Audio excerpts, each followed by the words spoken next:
Hello students, कैसे हैं आप सभी। Welcome back to Usha Sangwan English वाली। और जैसे कि हम मोडाल्स कर रहे थे, आज हम फिर उसी टॉपिक से कंटिन्यू कर रहे हैं। पहले आज तक हम can could will would cover कर चुके हैं और आज मैं स्टार्ट करने जा रही हूँ शैल। और जैसे कि आप लोगों ने कहा था कि मैम बोर्ड पे कराना, तो I am doing that same. Now listen carefully. Modals, as you know, modals are the those auxiliary verbs who can change the mode and attitude of the main verb. और let's start the shall. shall का use कहाँ होता है? जैसे कि आप सभी students जानते हैं, shall का यूज फ्यूचर टेंस के अंदर यूज होता है। किसके साथ में? With first person. First person के साथ में फ्यूचर में किसका यूज होता है? shall का यूज होता है। और सेकंड और थर्ड पर्सन के साथ किसका यूज होता है? विल का यूज होता है। लेकिन अगर हम सेकंड और थर्ड पर्सन के साथ में shall का यूज करते हैं तो हमें कुछ कंडीशंस होती हैं कि हम किन किन कंडीशंस के अंदर करते हैं। जैसे कि हमने विल का यूज करा। विल का यूज किसके साथ? फर्स्ट पर्सन के साथ। In the same way when we are using shall with second and third person, there should be the following condition. Let's start. Condition number 1, when second and third person is doing any commitment with anybody else, जब वो किसी के साथ में भी अपना commitment करते हैं तो उस सिचुएशन के अंदर हम shall के साथ में सेकंड और थर्ड पर्सन के साथ shall का यूज करते हैं। For example, he shall help you in difficulty। यहाँ पर ये ही का कमिटमेंट है आपके साथ में, और वो क्या कह रहा है कि ही shall help you in difficulty, कि वो डिफ़िकल्टी में भी आपकी मदद करेगा।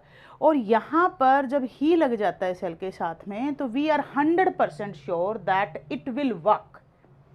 अगर यहीं पर विल लग जाता, यहाँ पर at the place of shall अगर विल लग जाता, तो हम यहाँ पर श्योर नहीं होते whether it will be worked और नॉट। बट यहाँ पर अगर यहाँ पर shall लग गया, तो shall अपने आप में इस चीज़ को इंडिकेट कर रहा है कि this work will definitely take place.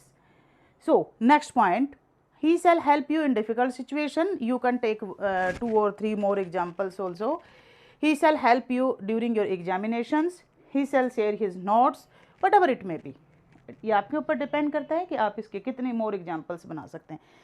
Next point will be promise. When second and third person is doing any promise with anybody else, in that condition also we will use shall. shall का use कहाँ? जब second और third person promise करते हैं किसी के साथ में, सेकंड और थर्ड पर्सन के साथ में अगर प्रॉमिस करने वाली कोई बात हुई और वहाँ पर shall लग गया, तो 101% वहाँ पर श्योरिटी होती है कि it will work. For example, she shall buy a new phone for me. वो मेरे लिए क्या करेगी? एक नया फ़ोन खरीदेगी। या सी के साथ में shall लगा, shall लगते ही अपने आप में क्या हो गया कि definitely she will buy a phone. She shall help me in all the household work today. आज वो मुझे हर हाउस होल्ड वर्क में क्या करेगी? हेल्प करेगी। तो शी के साथ जैसे ही shall लगा, यहाँ पर हमारी श्योरिटी हो जाती है कि definitely this thing will work. Point number 3, and that is the threatening. In case of threatening also, जब सेकंड और थर्ड पर्सन किसी को थ्रेटन करता है, तो उस केस के अंदर भी हम shall के साथ में किसका यूज करते हैं? ही और सी के साथ किसका यूज करते हैं? shall का यूज करते हैं। तो यहाँ पर क्या है? Threatening. He shall beat you after class। उसने क्या बोला? जैसे कि बच्चे करते हैं ना, 11th 12th वाले बच्चे भी क्लास के बाद हैं, भाई तुझे क्लास के बाद ना आज देख लेंगे। और अक्सर यही होता है, स्कूल के बाद जब जाते हैं ना, मारा धूड़ा तोड़ी पूड़ी जो होती है वो सब ये सब करते, तो प्री प्लान्ड होता है उनका।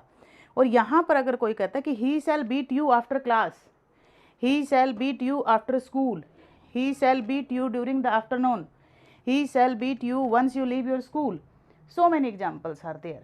तो यहाँ पर इस सिचुएशन के अंदर भी क्या बता रहा है कि यहाँ पर ही के साथ shall लग गया, तो यहाँ पर श्योरिटी हो जानी चाहिए। इसलिए आप अपना बचाव कर लें। जितने भी सीनियर स्टूडेंट्स देख रहे हों या सुन रहे हो, तो इस बात का ध्यान रखें, अगर ही के साथ shall लग गया तो कन्फर्म्ड है वो तुम्हें पीटेगा। इसलिए आप अपना बचाव पक्ष करके चलें। Next point will be determination. जब सेकंड और थर्ड पर्सन का कोई भी डिटर्मिनेशन होता है, तो इन दैट कंडीशन हम क्या यूज करते हैं? shall का यूज करते हैं। ही shall complete his project file today only। यहाँ पर वो क्या बोल रहा है? ही shall complete his project file today only।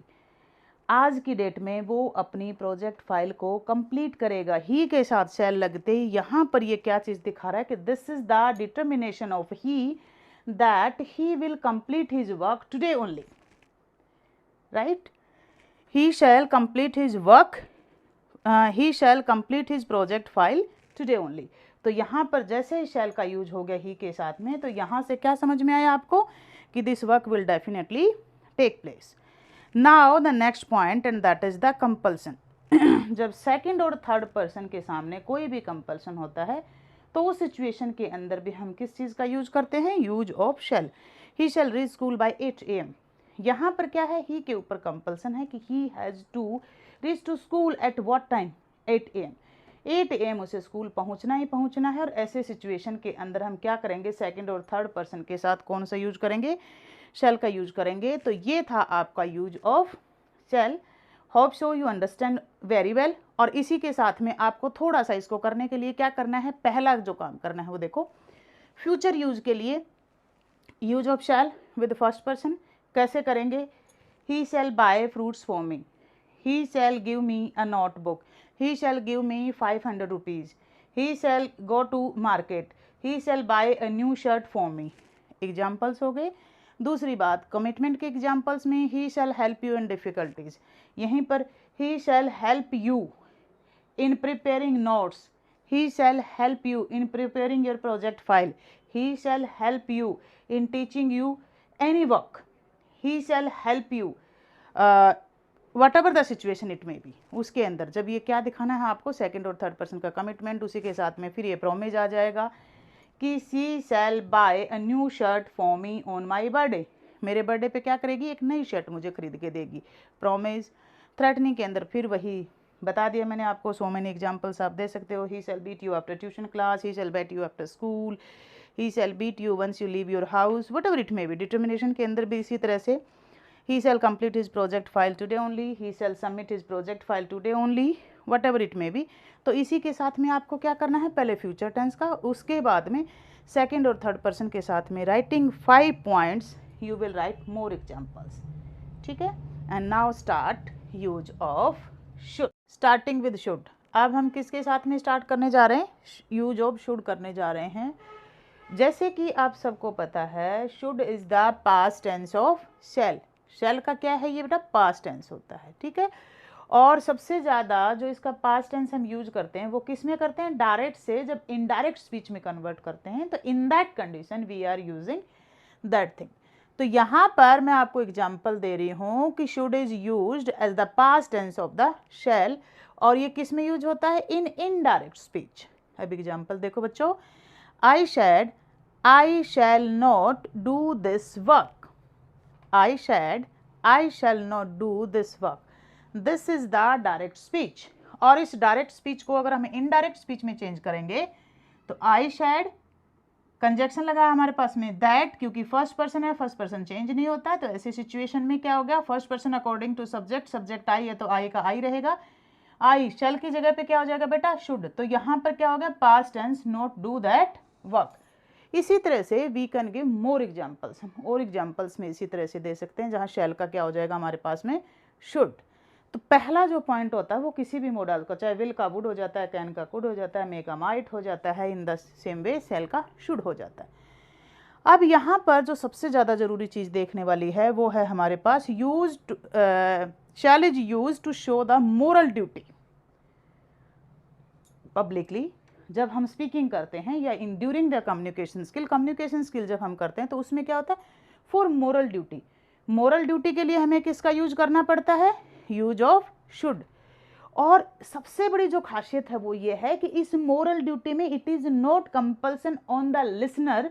It depends totally on the listener whether that person will follow और not.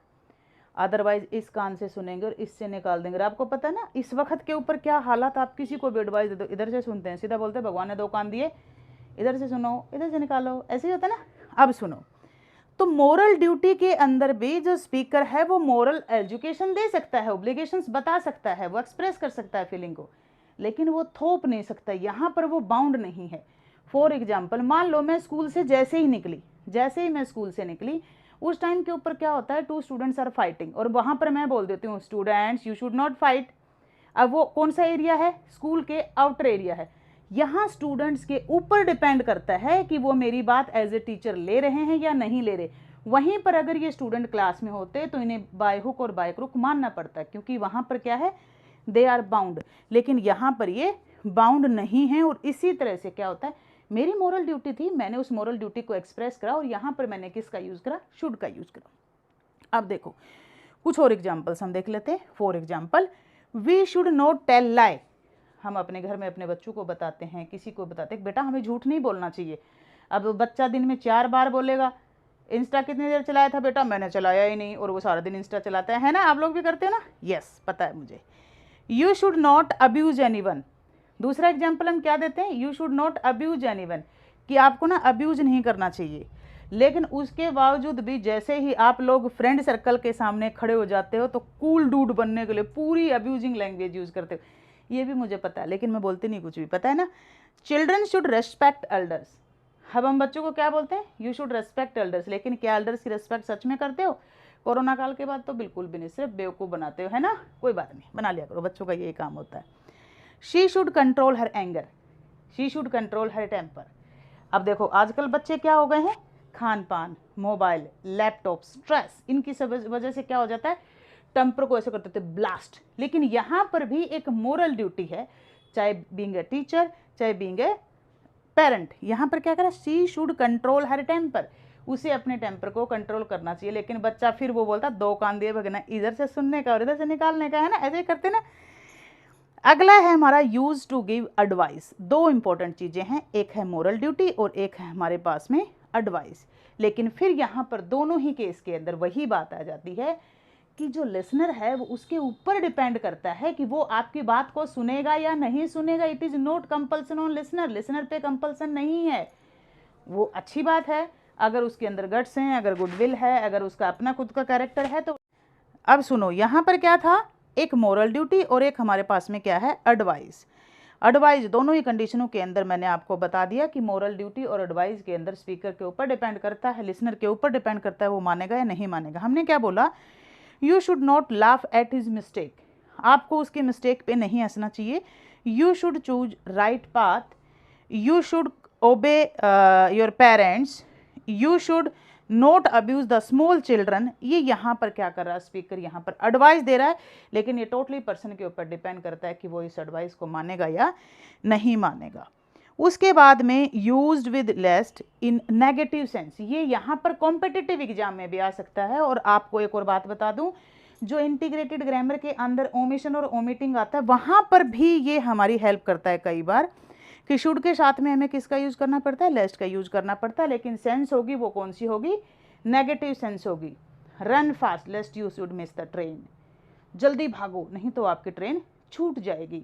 Work hard लेस्ट you should fail, मेहनत करो नहीं तो क्या हो जाओगे, फेल हो जाओगे। सेंस हमें हमेशा किसके देगा, ये नेगेटिव सेंस देगा। और इस सिचुएशन के अंदर भी हम किसका यूज करते हैं, शुड का यूज करते हैं। लेकिन ये यहाँ पर एक ट्रिक है शुड की, किसके साथ में, लेस्ट के साथ में। ये आपको ध्यान रखने वाली बातें हैं, क्योंकि किसी भी कॉम्पिटिटिव एग्जाम में या आपके होमली एग्जाम जो होते हैं या आपके एनुअल एग्जाम होते हैं उसमें इस तरह का कोई जो सेंटेंस है वो स्टक हो सकता है। तो हमेशा ध्यान रखेंगे शुड के साथ क्या लगेगा, यहाँ पर लेस्ट लगेगा। ठीक है बेटा, तो आज की क्लास को मैं यहीं पर वाइंड अप कर रही हूँ। आपका होमवर्क के साथ में क्या करना है आपको, सिर्फ मैंने आपको बता दिया। पहले पूरी कोशिश करेंगे आप इनडायरेक्ट स्पीच के अंदर एग्जाम्पल्स बनाने की। उसके बाद में मोरल ड्यूटी के ये आप ये देखो 4 to 5 एग्जाम्पल्स मैंने दे दिया, आपके पास में भी होगा। You should pay your mobile bill, you should pay your electricity bill, you should follow the rule of the roads, आप ये इसमें बना सकते हैं। एडवाइस के अंदर भी you should control your BP, you should consult a doctor, ये हो सकता है। और नेगेटिव सेंस के अंदर तो आप बहुत ज़्यादा अदर चीज़ों को भी ऐड कर सकते हैं। तो ये आज आपका होमवर्क है। सभी स्टूडेंट से रिक्वेस्ट है कि काम करें। कल की वीडियो के अंदर मॉडल्स को कम्प्लीटली वाइंड अप हम कर लेंगे, जिसके अंदर यूज टू, और टू, और मस्ट, नीड, डेयर, जो रेस्ट ऑफ द मॉडल्स हैं। I will try my best to complete all the modals tomorrow. Bye बच्चा।